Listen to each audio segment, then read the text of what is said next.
Pozdravljeni, smo v živo z redakcije Financ. Spremljate nas lahko preko Facebooka Moje finance, Facebook Finance in www.finance.si. Moje ime je Marija Milič, sem urednica revije Moje finance in danes se bom pogovarjala z najboljšim upravljalcem premoženja v Sloveniji, Aleš Lokar iz KD skladov. Pozdravljeni, dobrodošli v naši družbi. Preden se lotiva razkrivanja najbolj vročih in zanimivih naložbenih priložnosti, bi rada povabila tudi gledalce, da se nam pridružite. Postavljate svoje vprašanja lahko v komentarju spodaj. 5 srečnežev bomo nagradili za brezplačno letno naročnino na Moje finance. Tako da kar v akcijo. O tem, kako je gospod Lokar postal najboljši upravljalec v Sloveniji, smo seveda podrobno pisali v reviji Moje finance. Revijo lahko kupite v bolje založenih trgovinah, lahko pa se tudi naročite preko www.mojefinance.si.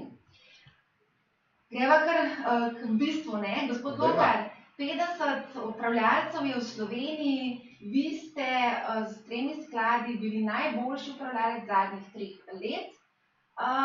Vas je to mogoče kaj presenetilo, ta uvrstitev? Moram še to povedati, da upravljalcem nikoli ne razkrijemo mesto uvrstitve do podelitve, oziroma zvejo na dan podelitve.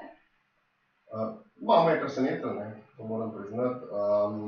Vedel sem pač, da sem zelo dobro delal v zadnjih letih. Je pa pač tako, kot pri vsakem neki razvrstitvi oziroma nekaj so v tekmovanju. Imel sem 3 sklade v konkurenci, tako da hudiče v detaljih. Tako da ne veš, vedel sem, da sem na lestvici, bil na koncu pozitivno presenečen. Tako da hvala financam. Se pravi, 3 sklade, se pravi, govorimo o KD Galileo, KD Dividendni in KD Rast. Tako je. Vedno govorite, da se stalno upravljalci primerjate s primerjalnim indeksom oziroma benchmarkom. Tudi tokrat, tudi vi se radi primerjate s tem, ne? Kako je zdaj s tem? Vedeli ste, da ste presegel benchmark, vendar ne morate pa vedeti, kaj konkurenci v bistvu dogaja, ne? Približno vemo, ampak nikoli ne veš točno, v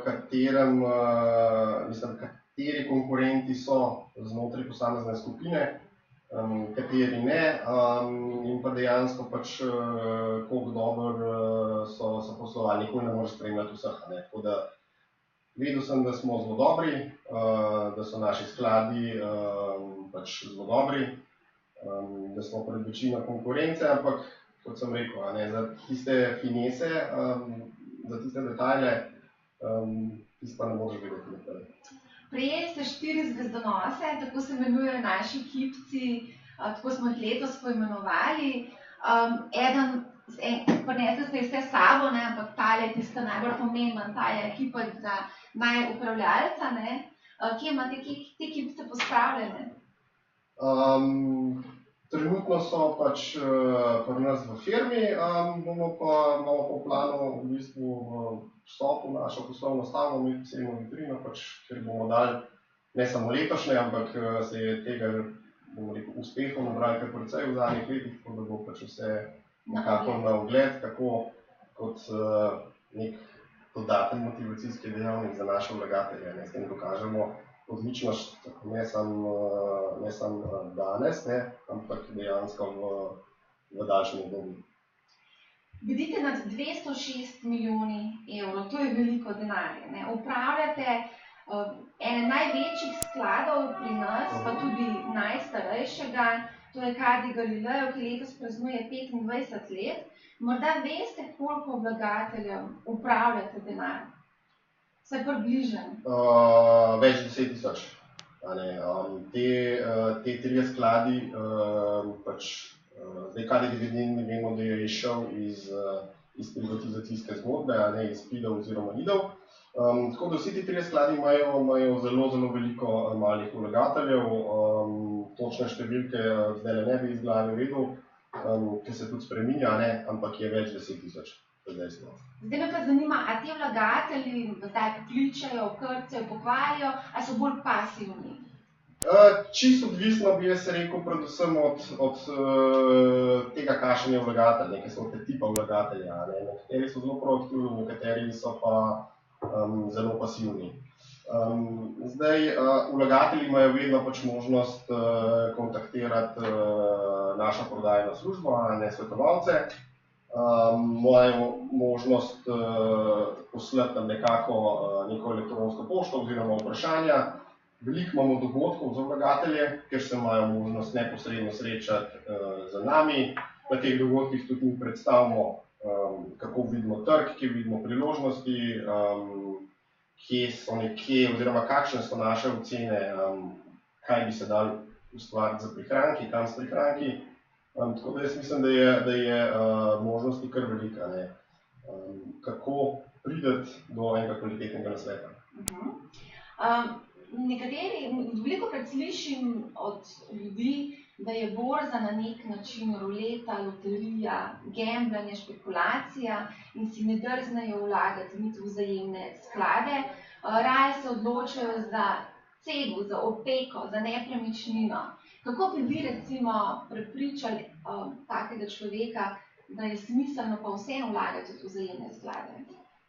Mogoče zdaj prvi komentar bi bil pač borza je ruleta za tiste, ki ne naredijo neke osnovne preverbe, s čim se ukvarjajo, ne. Zdaj, če se vrnem na cego, to je nekaj podobnega, kot da bi v bistvu samo na internetu pogledal, hišo, in jo potem kar plačal, ne. Ne preveriš ne stanje v zemljiški knjigi, ne greš pogledat na teren, kako izgleda, ne vprašaš mojstrov, ali je elektrika, vodovod, tako naprej, če gre za starejšo hišo, okej ali ni, kakšen vzroček uporabila, in to je nekaj podobnega, ne. Če pa pač narediš domačo nalogo, je pa borza po moje nujen in sestaven del nekega pristopa k varčevanju za doseganje nekih naložbenih ciljev. Seveda pa tekom razdobja, odvisen od stanja na trgu, pa odvisen od posameznikovih pričakovanj. Te deleži posameznih naložbenih kategorij, se pravi depozitov, delnic, nepremičnin, znotraj tega osebnega portfelja seveda nihajo, ne. Tako da jaz mislim nekako, da v teh časih je borza zaradi višje pričakovane donosnosti nujen del portfeljev. Kakršenkoli pogled v preteklost nam to potrdi, je pa potreben seveda nek logičen pristop k temu. Kar pomeni, da ne damo, da ne vržemo zneska, ki ga mislimo investirati v delnice vse naenkrat. Lahko super rata, če smo kupili na dnu, 2,9 bi super rata, 2,7 bi pa totalno zgrešili, ne. In zato to skozi poudarjamo, da je treba delati to po korakih z nekimi rednimi periodičnimi vplačili in to, bom rekel, ne samo izkušnje, ampak najbolj enostavna matematika pokaže, da je to dolgoročno najbolj donosen pristop, ne. In seveda je to sestavni del tudi ostalim oblikov varčevanja. K temu se vrnemo. Rada bi pa tudi povedala, da smo na Mojih financah angažirali oziroma ustvarili super znaka zvezdonosa. To je ta, ravno s tem namenom, da v bistvu približamo vzajemne sklade ljudem. Kakšna se vam zdi ta strategija zvezdonosa? Meni se zdi pozitivno vsak način, kako, bom rekel, povečati nekako, pa ne bi rekel zanimanje ali pa interes vlagateljev za sklade, ampak predvsem nekako zavedanje, da so potrebne še drugačne oblike varčevanja, ker vse študije kažejo, da smo Slovenci v bistvu v večini zelo konzervativni, delež bančnih vlog je pri nas v primerjavi z ostalimi evropskimi državami v bistvu skoraj rekorden, kar pomeni, da prihranke nimamo optimalno naložene. Po drugi strani je pa en majhen procent vlagateljev, ki imajo pa nadpovprečno tvegane portfelje, tako da mi smo, bom nekako rekel, ljubitelji skrajnosti. Točno to. Opažam, da smo nekako postali razvajeni, kar se tiče samih donosov. 6% donos nam ne zadostuje več, želimo si več, 10% in več, ne? Kaj pomeni za vas donosna naložba? Ja, To je zelo težko definirati, če ne vemo, kakšni so nekako naši cilji, ne? Se pravi, zakaj nalagamo oziroma zakaj varčujemo. Ne? 6%, če generaliziramo, ne, dolgoročno gledano, je zelo solidna naložba, ne? Je zelo dober donos in to je tudi skozi dolgo obdobje na borzah pričakovani donos. Tako da jaz verjamem, da mogoče nekateri vlagatelji s to številko niso zadovoljni, ne? Verjamem tudi, da je možno doseči višji donos, ne? Ampak največkrat se pokaže, da je bil pristop povsem napačen. Ne? Mogoče smo tukaj slovenski vlagatelji malo razvajeni tudi zaradi tega, zaradi slovenskega borznega trga. Trenutno slovenska borza raste, je med najbolj donosnimi na svetu celo, ne? Poleg tega nas pa slovenske podjetje razvajajo tudi z visokimi dividendnimi donosi. Petrol 8, Salus 7, Krka skoraj 6% donos. To je kar lepo, se pravi, lahko bi rekli, da se morda celo splača imeti v portfelju slovenske delnice. Mislim, definitivno se splača imeti v portfelju slovenske delnice, seveda pa pri tem ne smemo zanemariti nekako zgodbe razpršenosti. Ne? Vseeno smo videli, da v ne tako daljni preteklosti se je marsikaj dogajalo za slovenskimi podjetji. Ne? Tako da treba se je zavedati, če koncentriramo v nekem segmentu, da to prinaša s sabo tudi neka tveganja. In zdaj ta podjetja, ki so bila našteta, recimo eno izmed tveganj država ima tudi zelo velik delež in zelo velik vpliv. Tako da danes lahko super zgleda, da se zadeva čez 6 mesecev ali pa 12 mesecev povsem spremeni. Naslednje leto so tudi volitve, tako da nekako ni blazno pričakovati nekih sprememb do tega časa ali kako. Ja pa ne, kot sem rekel, politika je zelo nepredvidljiva, tako da slovenska podjetja, se pravi, trenutno zgleda v zadnjih 2-3 letih vse relativno super, ne? Ampak že pri dogajanju v zadnjem mesecu pri Luki Koper smo lahko videli, da se pojavijo zelo velike nejasnosti. Ne? In tudi recimo tale, bomo rekli, nekako nova koncesijska dajatev za drugi tir. Zdaj, bo to 10 milijonov oziroma 18 milijonov, ko ste vi izračunali, ali bo to neka tretja cifra, to v primerjavi z dobičkom predstavlja ogromno številko. In slovenski vlagatelji so nekako zelo indiferentni do tega. Tuji vlagatelji, tujci, bi se bistveno bolj začeli praskati po glavi, kaj dejansko to pomeni. Pa kakšno negotovost to vnaša. Včasih mogoče zaradi tega, ker so to slovenska podjetja, slovenske firme, malo zanemarimo tveganja pa rizike, ki to prinaša. A se lahko čisto malo dotaknemo še trenutno aktualne zgodbe Mercator? Kaj zdaj pričakujete, kaj naj vlagatelji storijo? A se splača skupovati delnice? Jaz si po tem trenutku ne bi kupoval. Ker za moje pojme, po moji oceni, je čist preveč nejasnosti. Ta standstill agreement, recimo, ko ga je dosegel Agrokor, ki je bil včeraj tudi objavljen v hrvaškem mediju. Sicer nisem pravnik, ampak kakor ga razumem, je zelo nedorečena. Po drugi strani vidim, da so določeni upniki sprožili akcijo, tako da so računi bili, vsaj nekateri so tudi še vedno blokirani. Tako da vpleta se vrh hrvaške politike.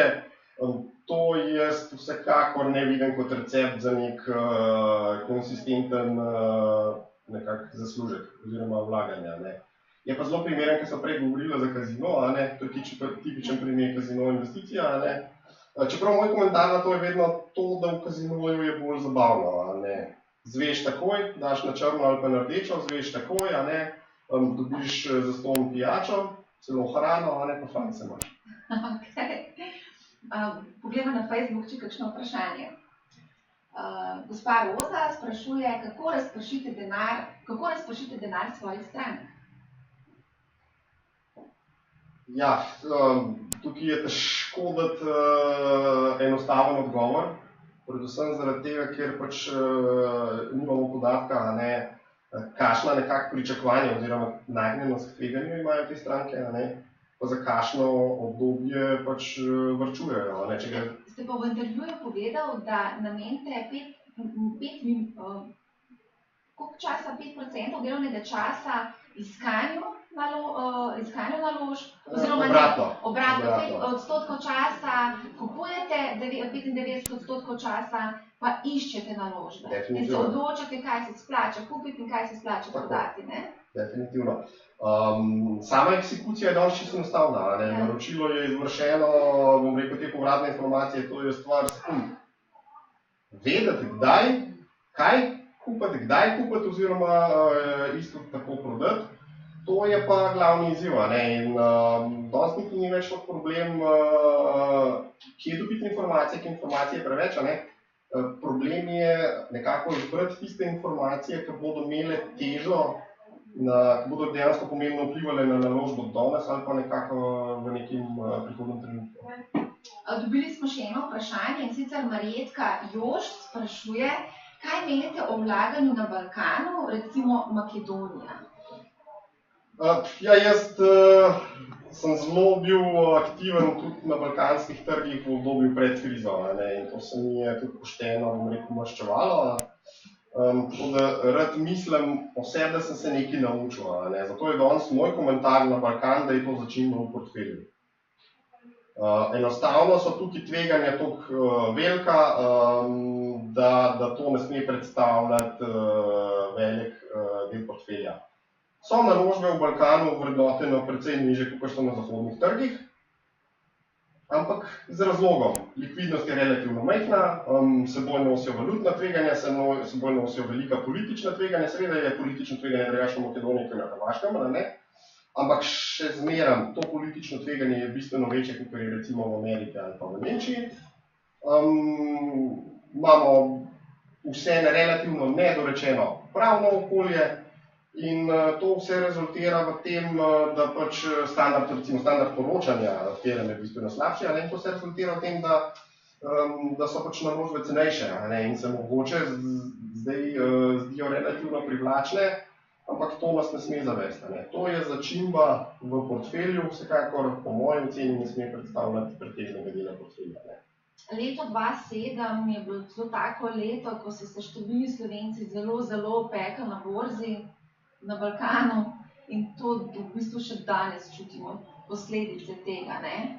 Mislim, definitivno se strinjam. Slišimo mladi, ko govorijo o svojih starših, kako so veliko denarja izgubili takrat in tudi sami se danes ne znajo več na borzo, oziroma pač ne razmišljajo sploh o tem. To je sicer napaka, pač iz takega dogodka se je treba nekaj naučiti.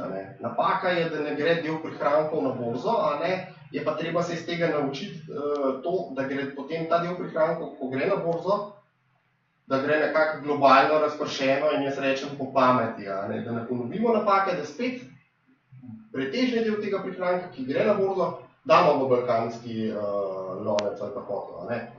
To je napaka, se pravi, da se nismo nič naučili, pa da ponavljamo te napake iz tistega obdobja pred krizo. Točno to. Torej, zadnjih nekaj let pa vsem delniški borza lepo raste. Nekako se govori in pričakuje tudi popravek cen navzdol.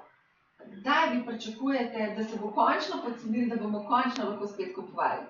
Ne vem in nimam pojma. To je najbolj enostaven odgovor, ker tako imenovani market timing, oziroma probati zadeti dno ali pa vrh je nemogoče in tudi ne maram tega početi. Je pa dejstvo, da ko gledamo zgodovino, so delnice, pa tudi obveznice seveda jasno, nadpovprečno vrednotene, se pravi, da so drage v primerjavi z nekim zgodovinskim kontekstom. In kot ste rekla, pač imamo zelo dolg trend rasti na razvitih trgih, je ta trend v 8. letu. In vse to nam daje nek signal, da se verjetnost za popravek povečuje. In z to verjetnostjo za popravek, ki se povečuje, potem seveda v naših portfeljih prilagajamo tako, tam, kjer je seveda mogoče, da zmanjšujemo delež delnice. To pa nikoli ne naredimo tako, da vržemo ven, ne vem, polovico portfelja, ampak po odstotnih točkah zmanjšujemo portfelj. bolj bodo delnice rasle, recimo na KD Galileju, bolj, ki je fleksibilen sklad in to lahko počnemo, bolj delnice rastejo, po odstotnih točkah zmanjšujemo delež delnic. In obratno, bolj bodo delnice padale, po odstotnih točkah bomo povečevali delež delnic. Ko pač sistem deluje, nek average, bomo rekli, neko povprečje in se mi zdi, da pač tudi zgodovina kaže na to, da je to najboljši princip. Kot sem že na začetku rekel, lahko ti rata za trenutek, a ne lahko pa posebno grešiš. Vi ste torej lovec na povprečje, ne? Ja, tako. Dajte še to povedati, katere so pa tiste naložbe, v katere se splača zdaj danes investirati v obdobju 5 let? Kam bi zdaj bi dal denar? Jaz imam denar razpršen, in tudi v osebnem portfelju sem zmanjšal izpostavljenost, in sem šel bolj v denarne delnice, v delniških naložb in sem šel nekoliko bolj tudi v denarne naložbe oziroma kratkoročne. Tako da bi težko rekel, da zdaj v en segment je potrebno iti. Jaz mislim, da v vsakem trenutku, v vsakem obdobju je treba imeti razpršen portfelj, je pa danes seveda mogoče utež delnic manjša, kot je bila recimo leta 2014 in pa 2013, to pa definitivno. Zdaj, če me pa sprašujete, v katerih segmentih jaz recimo nekje vidim, oziroma kateri sektorji ali pa podsektorji se mi zdijo zanimivi za naslednjih 5 let, kje smo tudi mi nekoliko močnejši izpostavljeni, je pa to definitivno neke sorte avtomatizacija, digitalizacija, bomo rekli digitalizacija recimo plačilnega prometa, avtonomna vozila, umetna inteligenca, robotika, recimo take stvari. Tam so dolgoročni trendi in tudi če pride do recesije, vseeno zgodba se ne bo spremenila. Tudi če pride do popravka, če pride do recesije, če trgi močno padajo, verjetno leta 2025 bomo imeli avtonomno vozilo v recimo temu nekem približno serijsko proizvodnjo. To pa je verjetno tudi nekako bliže mladim, ta tehnologija, digitalizacija, robotizacija. Se strinjam, ampak če niso, bom rekel, podjetniki, ki so dejavni v tem sektorju, iz vidika varčevanja in iz vidika prihrankov jih to ne sme zapeljati. Prihranki oziroma varčevanje mora imeti vse neko drugo logiko, ker smo v zgodovini že videli, da nekateri trendi so tudi nekako, bomo rekli, se izkazali kot slepo črevo razvoja. Tako da nič ni gotovega. Vsi ti sektorji seveda so tudi višji vrednoteni, in s tem prinašajo neko višje tveganje. Tako da jaz tukaj ne bi mešal te logike, kar je nekomu blizu, kar nekdo počne, pa kaj počne s prihranki. Zdaj, v intervjuju ste povedal, to sva tudi že večkrat danes omenila, vlaga je razpršena, zmanjša je tveganje, tako preprosto je to, Zdaj pa, dajte majčkeno povedati, kako preprosto je to, ker to ljudje v bistvu nekateri nekako nijem to čisto najbolj razumljivo.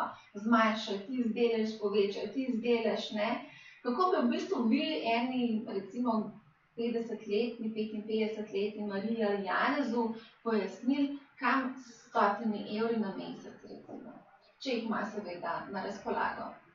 S 100 evri, bom rekel, kaj bistvenega razen, bomo rekel, skladov oziroma neko bančno varčevanje se ne da početi. Samostojno delnic se ne da kupovati, tudi veliko delnic je vrednih več, Amazon in Google, recimo, to govorimo o $900 za ceno posamezne delnice, recimo Lind, si poznamo čokolade, delnica je 5500 frankov. Tako da, če hoče vlagateljica v tem primeru doseči neko razpršenost, ostanejo skladi. Zdaj, ali so to vzajemni skladi, ali so to ETF-i, recimo, je to stvar debate. Jaz nisem nek velik navdušenec ETF-ov, ampak ne iz vidika tega, ker pač delam na skladih, ampak mislim, da se zanemarjajo tveganja, ki so pri ETF-ih prisotna. In vidim iz razgovora, da večina vlagateljev o tem ne ve praktično nič. Ampak če se vrnem na teh 100 evrov, definitivno je to najboljši pristop, da se konstantno, periodično, zdaj je to na mesec ali na 2 meseca, vplačuje nekako v nek program varčevanja, bomo temu rekli. Zdaj to ponujajo od bank zavarovalnic do nas skladov, oziroma upraviteljev premoženja. Je pa tukaj potrebno zelo veliko pozornosti dati na stroške, seveda, pa na koncu tudi na davčni efekt. Zdaj prednost recimo nekako skladov je to, da znotraj skladov je možno menjavati brez davčnega efekta. Zdaj, če boste imeli pa ETF, pa se odločili, da boste zmanjšali utež v delniškem, pa bi hoteli kaj drugega, da več depozita na banki, ampak seveda to ni davčni efekt. Vse te aspekte je potrebno zelo podrobno pogledati, si malo preračunati in potem nekako nastaviti nek program, pa se pa tega držati. Zdaj, zaradi tega, ko bodo tečaji recimo padali konec leta 10%, pa se ustrašiti, pa nekaj vršiti, to je največja napaka. Veliko ljudi je to naredili napako v obdobju 2007, 2008, 2009, ampak kakor zdaj vidimo, pretekle gibanje je bil to res velik fail.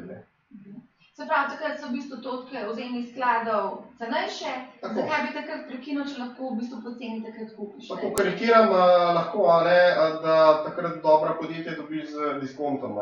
Zdaj, če tamle neke blagovne znamke, da nam omenil imen, objavijo, da imajo popust 20, 30, 40, 50%, pa polnočni slišim, da so vrste. Ko so pa recimo bili popusti 50% na delnice Coca-Cola ali pa Microsofta ali pa Apple, so pa vsi stran bežali. Ni čisto logično, Tole pa tudi delno odgovor na vprašanje Luka Liparja, ki pravi, kaj treba vedeti, preden vložiš svoj denar v sklade. Kakšna taka stvar so? Omenila sva stroške, omenila sva davčni vidik. Due diligence je treba narediti vseeno, družbe za upravljanje, vse pri nas je to dosti dobro urejene, ampak recimo, če gledamo kakšno tujo, pa nam rekel konkurenca, ampak marsikateri tudi ponudnik se je že pojavil, ker to ni bilo najboljše. Tako da pač treba je to pogledati, pa seveda nekako malo približno vedeti, kaj bi želel. S tem nekako pomagaš tudi svetovalcu, da te nekako usmerja. Treba je pa poiskati še kakšno, reklo temu, strokovno pomoč.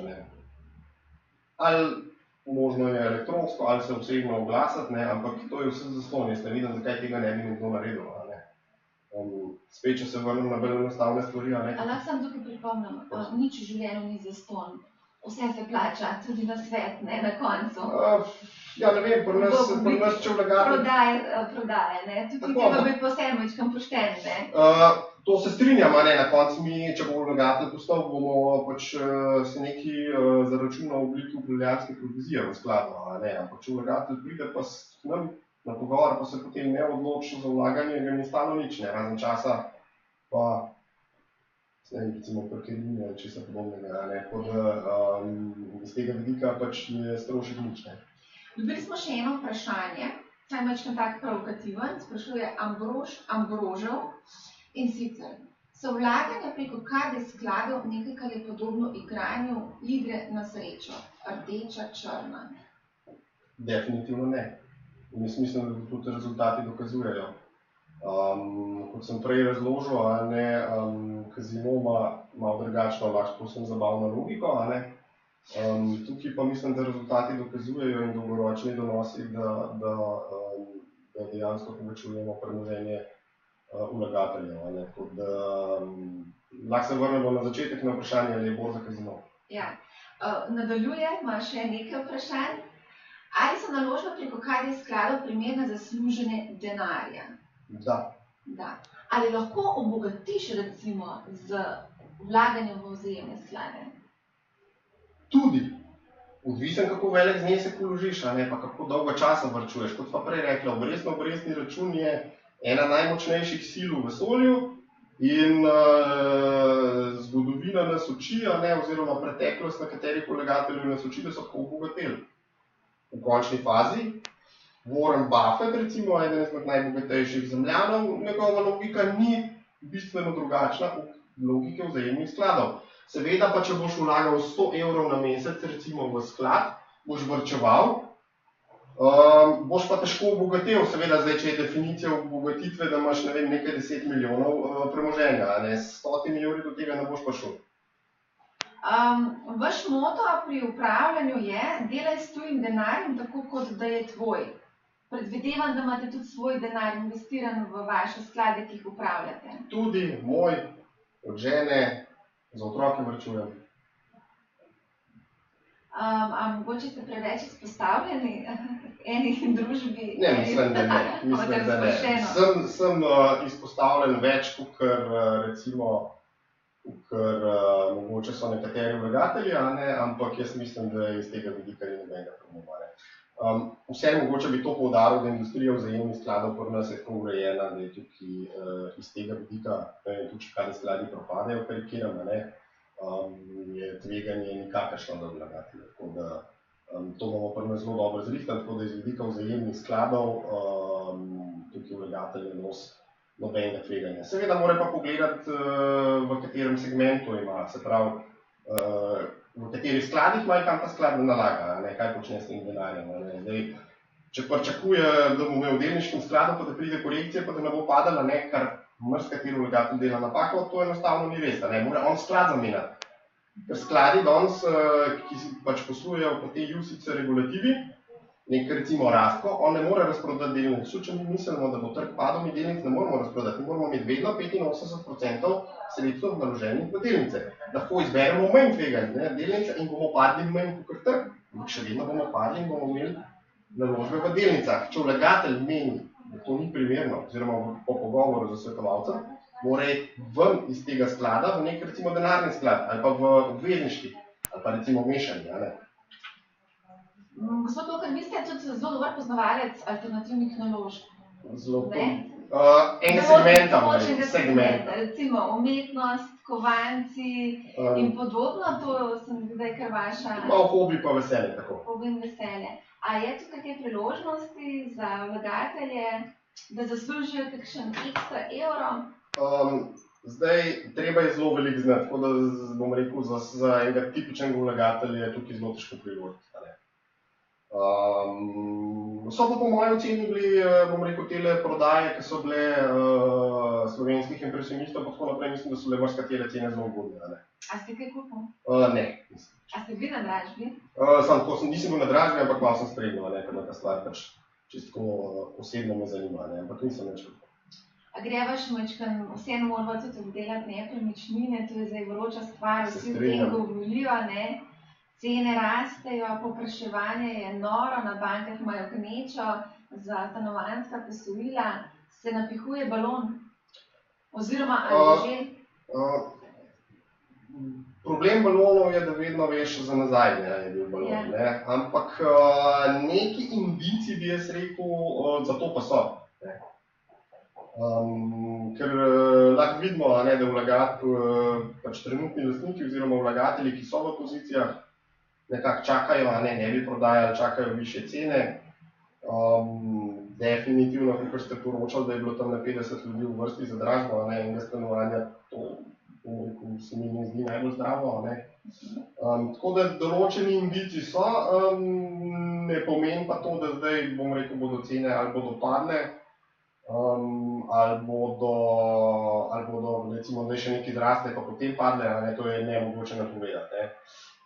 Je pa dejstvo, da je iz naložbenega vidika, se pravi za najemnine, tako naprej, je pa donos, če nekako normaliziramo, bo pa relativno skromno na daljšo obdobje iz teh nivojev. Razen, če bodo najemnine bistveno zrasle, kar trenutno ne kaže. Ne kaže, preveč stanovanj se bo oddalo, velika bo ponudba, po drugi strani moramo pa upoštevati faktor inflacije, 2% na letni ravni, to tudi zmanjšuje donose in to velikokrat tudi pozabijo kalkulirati v svojo kalkulacijo. Definitivno, sploh, ko smo v zadnjem obdobju, v zadnjih nekaj let imeli v bistvu obdobje praktično ničelne inflacije, oziroma zelo nizke. jaz bi vse po teh kalkulacijah upošteval malo bolj dolgoročna povprečja. Tako da res, da so krediti iz tega vidika tudi v tem trenutku zelo poceni. Po drugi strani je inflacija po moje podcenjena v tem trenutku, na dolgo obdobje. Jaz bi mogoče tukaj samo še dodala to, da nekatere banke so začele že z aprilom dvigovati obrestne mere, tako da se posojila počasi tudi dražijo, vendar so še vedno relativno ugodno v primerjavi s tem, kar je bilo.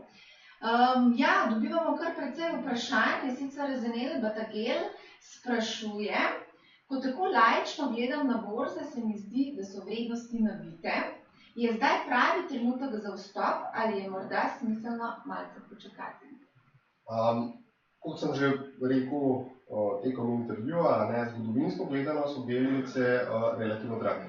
Tako da to ugotovitev definitivno drži.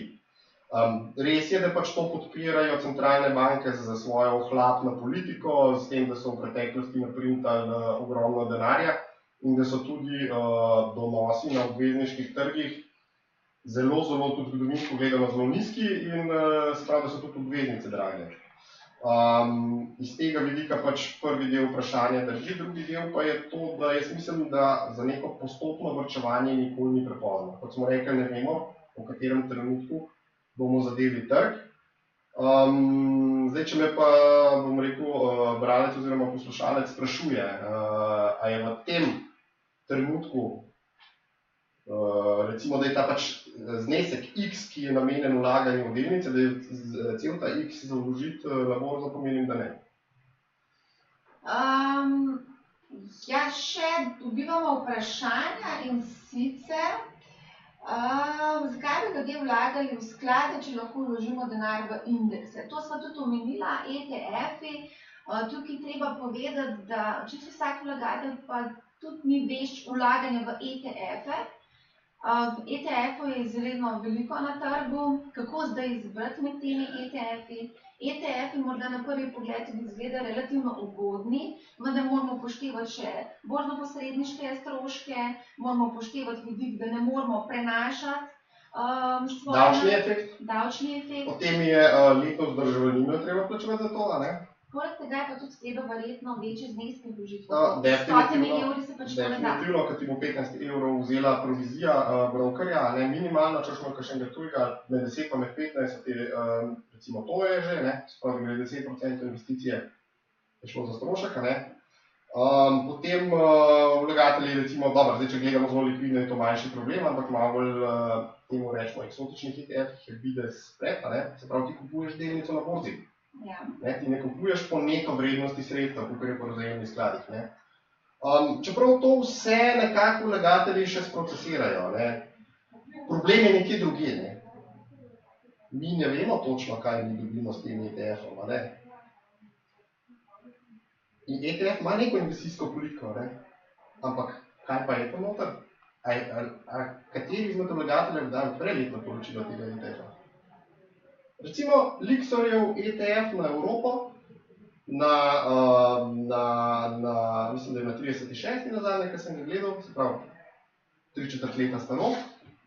Evropski sklad, pričakuješ evropske blue chipe, pa noter dobiš japonske delnice.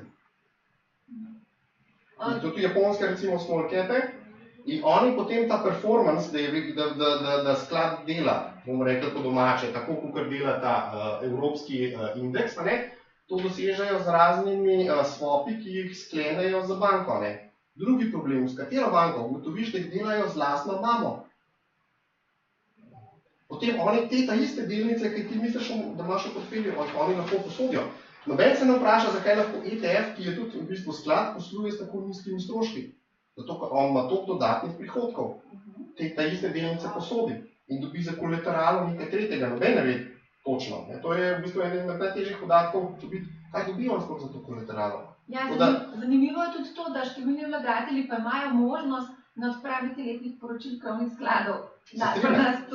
Kaj še je indeksnih skladov? Se strinjam, in če na kratko zaključim misel, vse je lepo, dokler stvari funkcionirajo, ampak zdaj se te isti vlagatelji vprašajo, kaj bi se pa zgodili, če Američani ne bi leta 2008 rekli, da je AIG, takrat v bistvu ena največjih zavarovalnic na svetu, Če ni too big to fail, če bi se zgodilo isto kot vedno, ker ti ETF-i so imeli pa takrat ogromno swapov sklenjenih z AIG-om, ki je bil takrat v bistvu eden od največjih ponudnikov. In kar naenkrat vlagatelj, veriga bi se zelo verjetno, ko kažejo računi, matematika bi se podrla, in kar naenkrat bi imel vlagatelj v evropski ETF, bi imel noter japonske small cap-e. Tako, to je bilo tudi vprašanje od Bana Štancarja, mislim, da smo mu zelo dobro odgovorili. Zdaj vprašanj ni več. Mogoče bi še to dodal, da ne bomo samo grdo govorili o ETF-ih. Vsem se jih neki, tega se ponudniki ETF-ov zavedajo, teh problemov, teh vprašanj profesionalni vlagatelji postavljamo kar veliko. In danes smo tudi ETF-i, ki so, bomo rekli, temu normalni, ker teh problemov, teh vprašanj nimajo več. Ampak poglejte tam stroške, ker naenkrat se približa do vzajemnim skladom. Ja. To bo še zanimivo za raziskovati. Se strinjam. Ok, tako, prišli smo do konca. Najlepša hvala, gospod Lokar, da ste prišli. Užitek se bo pogovarjati z vami. Hvala vsem gledalcem, da ste nas spremljali. Vidimo se čez 14 dni približno, takrat se bomo pogovarjali o eni zelo zanimivi temi in sicer koliko stane otrok. Gospod Lokar, mogoče še to priložnost izkoristim. A ste kdaj razmišljali o tem, imate dva otroka, kako je stroški, ste se kdaj... Vsak dan sprot. Vsak dan sprot kalkulirate. Številka je skratka zelo zanimiva in to bo tudi naslovna tema revije Moje finance. Izidemo 19. aprila. Pojdite pogledati na našo spletno stran www.mojefinance.si, všečkajte naš Facebook Moje finance. Hvala, se vidimo čez 14 dni, lepo se imajte. Adijo. Adijo.